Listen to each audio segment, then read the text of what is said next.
Всем привет! Меня зовут Наталья, добро пожаловать на мой канал.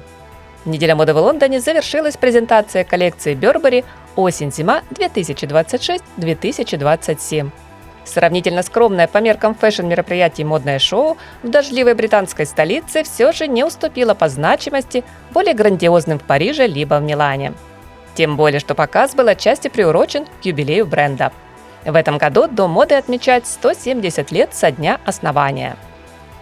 По данному поводу не стали устраивать какой-то масштабный праздник. Креативный директор Дэниел Ли лишь намекнул на круглую дату с помощью декораций, а в представленных на подиуме образах он признался в своей любви к Англии и к Лондону в частности. Шоу устроили на берегу Темзы, в здании, которое когда-то было крупнейшим рыбным рынком в мире. И если в прошлых сезонах дизайнер звал нас то на фестиваль в парке, то в уютную британскую глубинку, теперь настроение резко меняется. Дэниел Ли словно включает режим после полуночи и приглашает всех нас окунуться в атмосферу ночного города. Модели выходили на подиум на фоне почти точной копии Тауэрского моста. Под их ногами, словно лужи после дождя, поблескивали черные пятна латекса на сером, похожем на мокрый асфальт, покрытии. Вот он, ночной Лондон, сырой, холодный, местами раздражающий, неромантичный, где зонт не аксессуар, а необходимость, и настроение скачет быстрее, чем меняется погода. Здесь есть мосты, клубы, пабы и тот самый микс гламура с чуть дерзкой реальностью. За кулисами Ли поделился личным. Он вспомнил свои студенческие годы. Когда накрывала тоска, Дэниел просто шел гулять вдоль реки. Эти ночные прогулки и стали сердцем коллекции, в которой нет холодной работы с архивами, только живые воспоминания. А еще размышления уже о нынешней жизни британской столицы. Мол, как будет выглядеть гардероб того самого лондонского модника или же модницы, когда кто-то из них решит отправиться на вечеринку в середине ноября.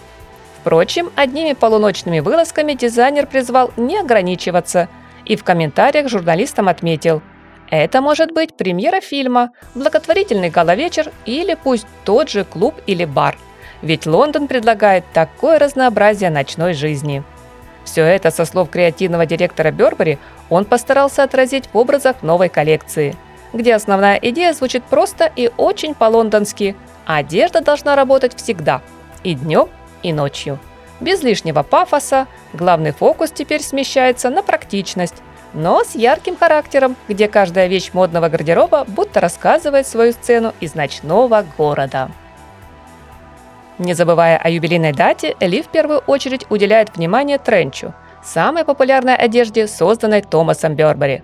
Тогда, в 1901-м, основатель бренда шил плащи цвета хаки из габардина по заказу британской армии. В 1914-м, с началом Первой мировой, солдаты прозвали их тренчкотами, окопными пальто. За эти годы изготовили около 500 000 единиц.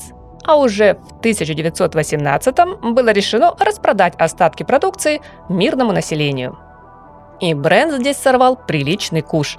Плащи пользовались высоким спросом даже среди женщин, в том числе и версия с той самой клетчатой подкладкой Burberry.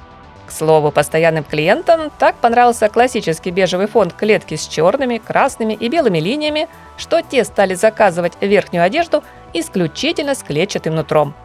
Наружу принт вышел гораздо позже, в конце 60-х, украсив вдобавок чемоданы и зонты.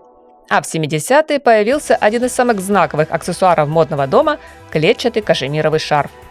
Поэтому неудивительно, что в представленном сегодня гардеробе вы наверняка, мои дорогие зрители, насчитаете минимум десяток плащей. Причем в абсолютно разных теперь вариациях, на любой вкус и цвет. Например, модное шоу стартовало со светлого тренча в оттенке слоновой кости, где строгие лацканы сменили мягкие рюши. Подобные мы видим в новой коллекции в синем и далее в темном бирюзовом тоне. Кстати, в линейке довольно много укороченных фасонов. Следом на подиуме идут клетчатые в более классической форме, кожаные, что выглядят напористо и смело. Либо из мятого шелка, который дает ощущение легкой небрежности, словно вы только что вышли из такси. Есть модель с воротником-шалью, из шерсти и даже теплая вязаная версия. А еще лоскутные из овчины и гламурные меховые с отделкой бисером в виде капель дождя. Отдельного внимания из верхней одежды заслуживает парка с картой Лондона. Личный фаворит дизайнера, буквально город на себе. Силуэты слегка отсылают к 80-м. Расслабленные плечи, спущенные погоны, свободный крой. Все выглядит уверенно, но без желания что-то доказывать. Каждый из стильных образов осенне-зимней коллекции Burberry, в том числе и комплекты из куртки, брюк или юбки, будут, по мнению дизайнера, идеальными для ночных прогулок.